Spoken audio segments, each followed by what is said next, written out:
हर बार जब हम एयरपोर्ट जाते हैं, हम टिकट के पैसे एयरलाइन को देते हैं।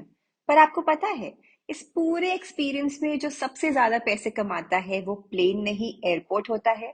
वही एयरपोर्ट जहां आप 300 की कॉफी लेते हो और 1500 की पार्किंग देते हो। पर how do they actually make money? Meet Priya, एक यंग चार्टर्ड अकाउंटेंट जो क्वार्टरली बिजनेस रिपोर्ट्स पढ़ती है। एक दिन उसने देखा जीएमआर ग्रुप, जो दिल्ली एयरपोर्ट चलाता है, ने 1600 करोड़ का प्रॉफिट पोस्ट किया बिना एक भी प्लेन ओन करे। That's spark the question, how do airports earn? तो चलिए आज प्रिया के साथ इस पजल को डिकोड करते हैं। Hi everyone, welcome to my channel. I'm CA Somal Singh and today we are starting a brand new series, How Money Operates. यहाँ हम उन प्लेसेस के रेवेन्यू गेम्स को डिकोड करेंगे जहाँ आप रोज जाते हो but never really think, how does this place even earn money? So let's begin. Airport versus airline business. What's the difference?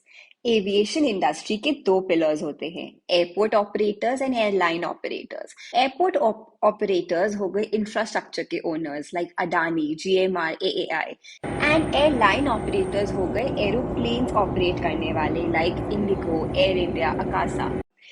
Airports के रेवेन्यू सोर्सेज तीन मेजर कैटेगरीज में डिवाइड होते हैं। First being aeronautical revenue, which constitutes roughly around 35% of the total revenue. This is directly linked to the airlines. Landing fee, parking charges, air navigation service, passenger service fee. For example, for every aircraft landing, Delhi Airport earns 30 to 60,000, and for larger international flights, they charge even a bigger fee. ये revenue regulated होता है by Airport Economic Regulatory Authority. So profit margins are not much. Second being non-aeronautical revenue, which is roughly around 55% of the total revenue. Passengers or visitors say. This is the real gold mine and includes duty-free shops, food and beverage outlets, lounges, car parking, again, massive margins, and airport advertisements, which is especially common in metro cities. For example, Mumbai Airport earns 2 crores per day from just retail store rentals. ये regulated नहीं होता है and profit margins यहाँ पे ज़्यादा होते हैं. Third being real estate development. Airports like Hyderabad lease land for hotels, convention centers, logistics park. Think of it as a city inside a city business model. Now let's go back to Priya's visit to understand non-aeronautical business in a deeper way. इधर हर touch point एक business opportunity है। Coffee shops, big chains like Starbucks, cafe coffee day, airports पे 8 to 12 lakhs per month तक का rent देते हैं क्योंकि footfall guaranteed होती है। लाउंज एक्सेस एक बड़ा रेवेन्यू सोर्स है। आपने नोटिस किया होगा बहुत सारे credit cards free lounge access देते हैं, लेकिन ये फ्री नहीं होता।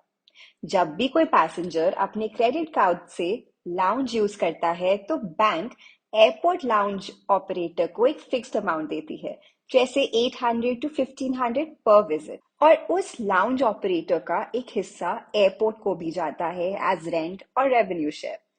वही मॉडल एटीएम्स और फॉरेक्स काउंटर्स का साथ भी होता है। जैसे एक बैंक ने एयरपोर्ट के अंदर एटीएम लगाया, तो चाहे 100 लोग यूज करें या सिर्फ 5 लोग, बैंक को हर महीने एक फिक्स रेंट देना पड़ता है। क्योंकि ये एयरपोर्ट लोकेशन इतनी प्रीमियम होती है, हर ब्रांड को यहाँ दिखना है, विजिबिलिटी के लिए, प्रेस्टीज के लिए। Duty free shopping, international airports पे ये गोल्ड माइन होती है। हाई एंड ब्रांड स्पेस का रेंट देने के साथ साथ सेल्स पे कमीशन भी देती हैं to the airport operator. Car parking, short term parking से कुछ 100 करोड़ तक का एनुअल रेवेन्यू होता है in large airports. Advertisements, LED screens, digital boards, and even security trays. सब रेंटेड स्पेस है। Advertisers lakhs of rupees per month पे करते हैं ब्रांड विजिबिलिटी के लिए। नॉन एरोनॉटिकल रेवेन्यू का एक पार्ट और है जो ऑफन ओवरलुक्ड हो जाता है। हम जब एयरपोर्ट की कमाई के बारे में सोचते हैं तो दिमाग में आती है लाउंजेस, ड्यूटी फ्री या पार्किंग, लेकिन एक इनविजिबल रेवेन्यू स्ट्रीम और होती है, बैक इन बिजनेस कॉन्ट्रैक्ट्स। ये वो पार्ट है जो पैसेंजर्स को दिखता नहीं है, लेकिन एयरपोर्ट का रेवेन्यू का काफी इंपॉर्टेंट चंक बनता है। First being trolley services. आपको लगता है ट्रॉलीज फ्री होती है? नहीं। एयरपोर्ट्स एक वेंडर को कॉन्ट्रैक्ट देते हैं ट्रॉली सर्विसेज के लिए। ये वेंडर लाखों करोड़ों का एनुअल फी एयरपोर्ट को पे करता है। इन रिटर्न वो ट्रॉली मेंटेन करता है और कई बार उन पे एड्स चलाता है और कमाई करता है। ये सिस्टम एयरपोर्ट को फिक्स्ड और प्रिडिक्टेबल रेवेन्यू देता है, बिना पैसेंजर से डायरेक्टली पैसे लिए। Second, baggage wrapping and weighing counters. 300 to 500 में बैग्स रैप करवाना कोई छोटी बात नहीं। इन काउंटर्स को एयरपोर्ट पे एक प्रीमियम जगह मिलती है, जिसका रेंट 5,000 to 7,000 पर स्क्वायर फीट तक होता है मेट्रो एयरपोर्ट्स में। बैगेज रैपिंग ऑपरेटर्स के लिए मार्जिन हाई होते हैं और एयरपोर्ट्स के लिए ये गारंटीड रेवेन्यू बन जाता है। Third, being prepaid taxi and car rental counters. Her counter के पीछे एक मंथली फिक्स रेंट और कमीशन मॉडल होता है। फॉर एग्जाम्पल, एक prepaid taxi service 1.5 to 2 lakhs per month पे करता है काउंटर के लिए, और पर राइड एयरपोर्ट को कुछ रेवेन्यू शेयर भी मिलता है। Another being housekeeping, security and delivery staff. Zomato, Swiggy हो या सिक्योरिटी गार्ड, ये सब कॉन्ट्रैक्टेड वेंडर्स के थ्रू चलते हैं, जो लाइसेंस फी और जीएसटी के साथ एयरपोर्ट्स को पे करते हैं। अब देखते हैं कुछ data points in industry scales. India has 150 plus operational airports with 25 plus under PPP model, public-private partnership. Total airport sector revenue for financial year 23 was 30,000 plus crores. Some of the listed companies in this space are GMR Airport Infrastructure Limited, runs Delhi, Hyderabad, and Goa airports. High passenger volume and strong retail leasing. Quarter 4 financial year 24 profit was around 450 plus crores. Second being Adani Airports Holding Limited. Though private but is part of Adani Enterprises. It operates around 7 airports including Mumbai, Lucknow and Ahmedabad. It focuses on monetizing retail and real estate aggressively. It's planning to add airport lounges, cargo terminals and premium hospitality. Third being Airport Authority of India. It's government run and will monetize assets via privatization.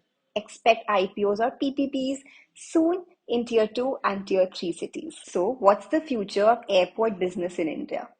India सिर्फ ज्यादा planes नहीं उड़ा रहा, future के लिए runway भी ready कर रहा है। 2025 तक गवर्नमेंट ने 91,000 करोड़ एलोकेट किए हैं एयरपोर्ट्स और एविएशन इंफ्रास्ट्रक्चर के लिए under national infrastructure pipeline (NIP). ये पैसा सिर्फ नए एयरपोर्ट्स बनाने में नहीं जा रहा, terminal upgrade, air traffic system, cargo hub, सब कुछ मॉडर्न हो रहा है। Greenfield airport is the next big thing, जैसे जेवार एयरपोर्ट, जिसका लॉन्ग टर्म टारगेट है 12 करोड़ पैसेंजर्स एनुअली। नवी मुंबई, गोवा और आंध्रा के नए एयरपोर्ट्स में भी कंस्ट्रक्शन स्टार्टेड है। Arrow city vision. फ्यूचर के एयरपोर्ट्स सिर्फ ट्रैवल पॉइंट्स नहीं, मिनी सिटीज बन रहे हैं। Retail shops, business parks, hotels, ये सब कुछ एक ही इकोसिस्टम में है। ये मॉडल ग्लोबली काफी सक्सेसफुल है। टियर 2 एंड टियर 3 एयरपोर्ट्स का बूम स्मॉलर सिटीज जैसे इंदौर, भुवनेश्वर, सूरत अब फोकस में आ रहे हैं, थैंक्स टू स्कीम लाइक उड़ान। इसमें भी प्राइवेट प्लेयर्स एंट्री ले रहे हैं पीपीपी मॉडल के through. Smart and green infrastructure. नए एयरपोर्ट्स पे फोकस है solar power, EV charging station, contactless. DGCA electric पेंट्स का रीजनल ट्रायल फ्लाइट्स भी एक्सप्लोर कर रहा है। अगली वीडियो में हम देखेंगे कि कैसे एयरलाइंस पैसे कमाती हैं, क्या होता है लोड फैक्टर और क्यों इंडिगो प्रॉफिट में है और बाकी सब एयरलाइन स्ट्रगल कर रही है। सब्सक्राइब जरूर करके रखना so you don't miss out on the next video. I'm CA Somal Singh and I'll see you very soon in my next video. Bye.